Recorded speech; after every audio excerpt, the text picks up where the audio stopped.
पार पडली. विरोधी बाकावरचे जेवढे आमदार आहेत ते सगळे म्हणतात की आमचं समाधान झालं, आम्हाला निधी मिळणार आहे. कसं पाहताय? आम्ही विकासामध्ये कुठलंही राजकारण पक्षीय राजकारण कधी आणलं नाही आणि विकासामध्ये आणणारही नाही. कारण शेवटी लोकप्रतिनिधी जे आहेत हे लोकांना मूलभूत सोयीसुविधा देण्यासंदर्भात DPDCमध्ये प्रश्न मांडत असतात. त्यामुळे त्यांना त्यांच्या प्रश्नांना न्याय देणं हे शासनाची जबाबदारी आहे आणि ती आम्ही पार पाडतो.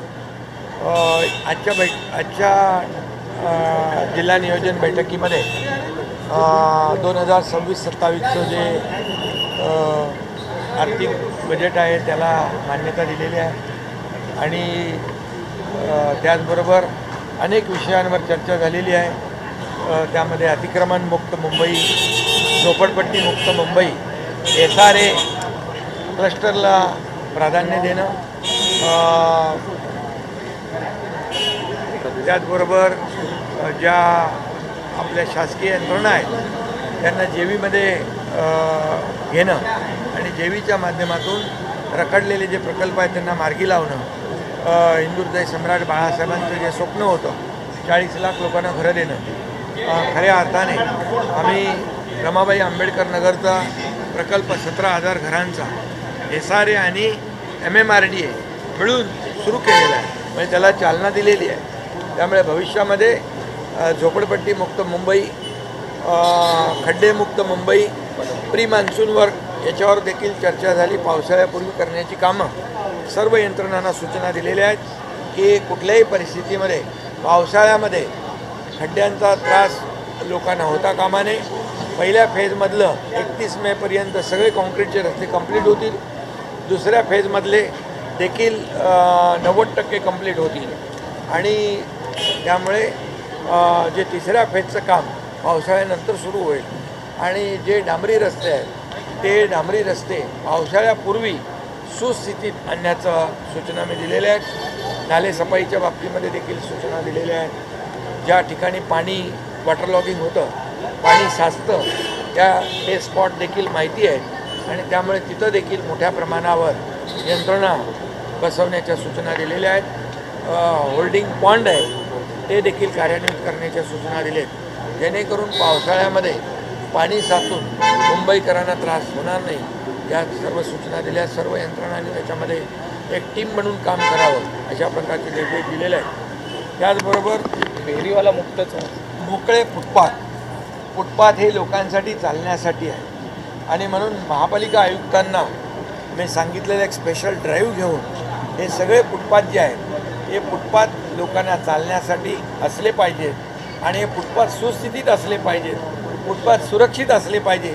यासाठी बजेटमध्ये एक वेगळी तरतूद करण्याच्या देखील सूचना दिलेल्या आहेत, जेणेकरून मुंबईतले सगळे फुटपाथ आपल्या मुंबईकरांना चालण्यासाठी मोकळे राहतील आणि सुरक्षित राहतील. या बाबतीमध्ये देखील निर्णय घेतलेला आहे आणि त्यामुळे प्रदूषण मुक्त मुंबई, दादरचा शिवाजी पार्कचा प्रदूषणच्या बाबतीमध्ये IITची नेमणूक केलेली आहे. पण मुंबईतले संपूर्ण मुंबई प्रदूषण मुक्त झाली पाहिजे, प्रदूषण कमी झालं पाहिजे. यासाठी जे काही नॉर्म्स ठरवलेले आहेत त्याची अंमलबजावणी काटेकोरपणे प्रभावीपणे केली पाहिजे अशा सूचना मी दिलेल्या आहेत. त्याचबरोबर जे खाजगी डेव्हलपर आहेत त्यांनी सगळ्या सूचना नियम पाळले पाहिजेत.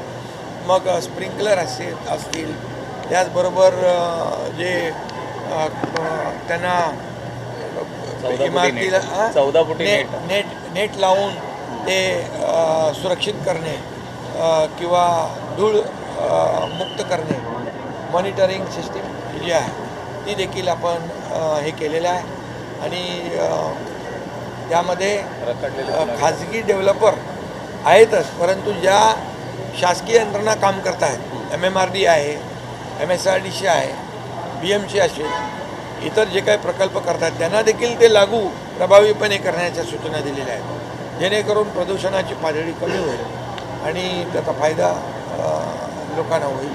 रखडलेल्या बांगलादेशचा मुद्दा पुनर्विकास आज प्रकल्पासंदर्भात देखील देखील बांगलादेश- सूचना दिलेल्या आहेत आपण. जे रखडलेल्या रखडलेले प्रकल्प जे आहेत त्याचा पुनर्विकास झाला पाहिजे, याला मोठ्या प्रमाणावर चालना देण्याच्या सूचना ऑलरेडी आपण ती पॉलिसी केलेली आहे.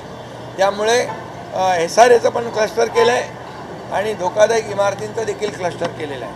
त्यामुळे क्लस्टरच्या माध्यमातून मोठ्या प्रमाणावर मुंबईचा पुनर्विकास जो थांबला होता त्याला चालना देण्याचं काम केलेलं आहे. एक जिव्हाळ्याचा त्याचबरोबर वाहतूक कोंडी ड्रग फ्री मुंबई ही देखील केली पाहिजे आणि जे ड्रग ॲडिक्ट मुलं आहेत कोणी असतील त्यांचं रिहॅबिलिटेशन सेंटर, प्रत्येक महापालिका counselling centre, D addiction centre जे आहे ते प्रत्येक महापालिकेच्या हॉस्पिटलमध्ये कक्ष सुरू करण्याच्या सूचना दिलेल्या आहेत. त्याप्रमाणे महापालिका आयुक्त आणि शासकीय हॉस्पिटल हे आणि ते देखील आपल्याला करतात. फेरीवाल्यांनी देखील या ठिकाणी त्यांची पॉलिसी ठरेपर्यंत कोर्टामध्ये मॅटर आहे ते नागरिकांना त्रास होणार नाही अशा प्रकारचा आपला व्यवसाय त्यांनी करावा. नागरिकांना कुठली गैरसोय होणार नाही याची काळजी त्यांनी घेतली पाहिजे. त्या बाबतीत देखील प्रभावी अंमलबजावणी करण्याच्या सूचना मी दिलेल्या आहेत. त्याचबरोबर बांगलादेशींचा मुद्दा आलेला होता. त्याचबरोबर वाहतूक कोंडीचा विषय जो आहे, वाहतूक कोंडीवर देखील उपाययोजना झाल्या पाहिजेत या संदर्भात देखील सर्व यंत्रणांना सूचना या ठिकाणी दिलेल्या आहेत. त्याप्रमाणे ते काम करतील आणि नागरिकांना वाहतूक कोंडीचा त्रास होणार नाही याची काळजी घेतील. त्याचबरोबर ज्या मुंबईमध्ये toilet on wheel, pink toilet महिलांची जी काही गैरसोय होती ते स्पॉट आयडेंटिफाय करून मार्केट असेल, इतर जी काही ठिकाणं आहेत, रेल्वे स्टेशन्स असतील, त्याच्या बाहेरचा परिसर असेल, बस स्टॉप असतील, इतर ज्या ज्या ठिकाणी आवश्यक आहे त्या ठिकाणी मोबाईल टॉयलेट ही सूचना दिल्या आहेत महापालिकांना, आयुक्तांना, आणि ते स्वच्छ असले पाहिजेत अशा प्रकारच्या देखील सूचना मी दिलेल्या आहेत. बाकी बेकायदेशीर बांगलादेशी जे काही लोक राहत आहेत घुसखोरी करून त्यांना तात्काळ शोधून काढणे या बाबतीमध्ये जिल्हाधिकारी आणि पोलीस यंत्रणा यांना सूचना दिल्या. त्यांचे आधार कार्ड दिले असतील तर ते रद्द करणे, जी कागदपत्र दिली असतील तर ती त्यांनी मिळवली असतील तर ती सगळी रद्द करून बांगलादेशींना बाहेर काढणं या संदर्भातला देखील चर्चा आजच्या DPDची बैठकीमध्ये झालेल्या आहेत. या बाबतीमध्ये मुख्यमंत्री महोदयांनी स्वतः देखील गांभीर्याने ही बाब घेतलेली आहे आणि म्हणून बांगलादेशींना मुंबई महाराष्ट्रातून त्यांच्या बाहेर काढणे, हद्दपार करणे हे देखील निर्णय हा झालेला आहे. सर, तुम्ही एक महत्त्वाची सूचना केलेली आहे की जे आजार जे आहेत जे शासकीय योजनेत बसत नाहीत तर त्यांना कुठेतरी सामावून घेण्यासंदर्भात तुम्ही देखील काही सूचना केलेल्या आहेत. ते नेमकं काय आणि ते कधीपर्यंत होऊ शकतं? काही बदल ज्या महात्मा फुले आरोग्य योजना असेल, महात्मा फुले आरोग्य योजनेमध्ये जे काही आजार, आता एन्जिओग्राफी आहे, त्याचबरोबर हार्टचे जे स्टेंट आहेत, त्याचबरोबर काही आपल्या ऑर्थोपेडिक सर्जरी आहे, ऑर्थोपेडिक सर्जरी आहे तर त्याच्यामध्ये बसत नाही आहे. तर त्यामुळे त्यांना नागरिकांना ज्या आपल्या रुग्णांना न परवडणाऱ्या शस्त्रक्रिया आहेत तर त्या महात्मा ज्योतिबा फुलेमध्ये त्या कव्हर कराव्या अशा प्रकारच्या सूचना मी सार्वजनिक आरोग्य विभाग जो आहे त्यांना देणार आहे आणि त्यामुळे नागरिकांना फायदा होईल. त्याचबरोबर मी एका KM हॉस्पिटलमध्ये सरप्राईज व्हिजिट केली होती. त्यावेळेस काही लोकांनी औषधं आम्हाला विकत आणावी लागतात अशा प्रकारच्या तक्रारी आणि विनंती केली होती. तर झिरो प्रिस्क्रिप्शन हे निर्देश मी दिले होते. आयुक्तांनी आज महापालिका आयुक्तांनी मला सांगितलं 80-85% हॉस्पिटलमध्ये झिरो प्रिस्क्रिप्शन आहे, औषधाला पैसे द्यावे लागत नाहीत. अजून एक 15-20% हॉस्पिटलमध्ये ती यंत्रणा कार्यान्वित होईल आणि 100% औषधं रुग्णांना यामध्ये मोफत मिळतील. आपल्या दवाखान्यामध्ये देखील औषधं मोफत मिळाली पाहिजेत या संदर्भात देखील मागणी झाली. ती देखील पूर्ण होईल. काही राजकीय प्रश्न आहे. त्यांनी मेनोपॉल आपल्या दवाखान्यामध्ये मेनोपॉल नाही जायगा केलेल्या आहेत त्याप्रमाणे त्या देखील सूचना अंमलात येतील आणि लोकांना त्याचा फायदा सर, होईल. जो ठाकरे गट मुंबईमध्ये मराठी महापौर बसावा आणि यासाठी आग्रह धरत दुसरं होता.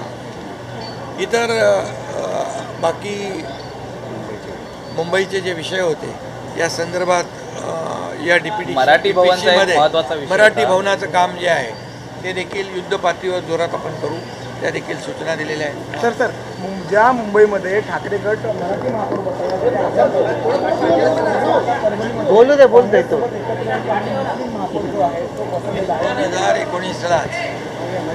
2019लाच बाळासाहेबांचे विचार सोडल्यामुळे आम्हाला हे सरकार बदलण्याचा निर्णय घ्यावा लागला होता आणि म्हणून बाळासाहेबांचे विचार घेऊन आम्ही पुढे चाललो आहे.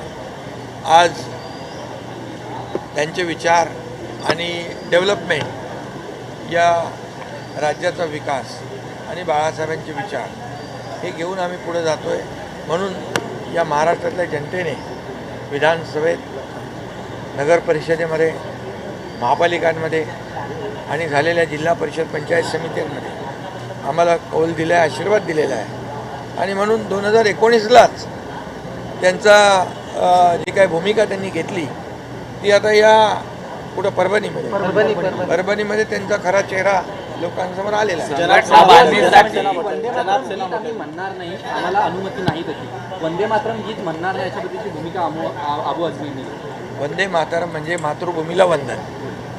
त्यामुळे हे राष्ट्रगान आहे. हे वंदे मातरम म्हणत आपल्या अनेक देशभक्तांनी, स्वातंत्र्यवीरांनी फाशीवर चढलेत, बलिदान दिलेलं आहे. त्यामुळे वंदे मातरम म्हणजे मातृभूमीला वंदन करणं हे सगळ्यांनी केलं पाहिजे.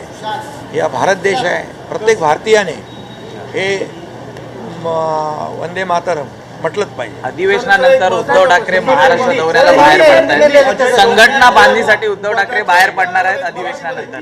चांगलं आहे. तर शुभेच्छा. मराठीमध्ये उद्धव ठाकरे गटाचे आमदार अजय चौधरींना तुम्ही डायरेक्ट GR काढून दिला लालबागच्या विकासासाठी. काय कारण? काय कारण म्हणजे आम्ही निधी देताना कुठलाही दुजाभाव केलेला नाही आणि त्या भागाची आवश्यकता लक्षात घेऊन नागरिकांची माझं कामच तसं असतं. निर्णय घेतला की त्याचं अंमलबजावणी तात्काळ, no reason on the spot decision, त्याच्या हातात GR देऊन टाकला. त्यामुळे मी मुख्यमंत्री असताना देखील हे केलेलं आहे. आता देखील मी उपमुख्यमंत्री म्हणून काम करतो आहे. ज्या ज्या विभागांचं मी काम करतो आहे, ज्या विभागामध्ये माझ्याकडे आहेत, हाताळतो आहे, माझ्या कामाची पद्धत हीच आहे. तात्काळ जे होण्यासारखं काम आहे ते लगेच करतो आणि शेवटी नागरिकांना दिलासा देण्याचा विषय आहे.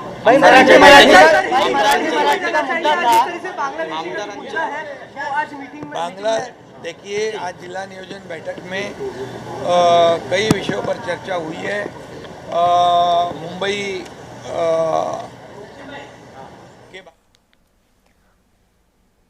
उपमुख्यमंत्री एकनाथ शिंदे यांनी केलेलं हे वक्तव्य बघितलं. जिल्हा नियोजन समितीच्या बैठकीनंतर ते बोलत होते आणि यावेळेला विकास कामांसंदर्भात ते बोललेलेच आहेत. मात्र उद्धव ठाकरे यांचे त्यांनी खिल्ली उडवली. उद्धव ठाकरे यांनी बाळासाहेब ठाकरेंचे विचार सोडलेत अशी टीका एकनाथ शिंदे यांनी केली.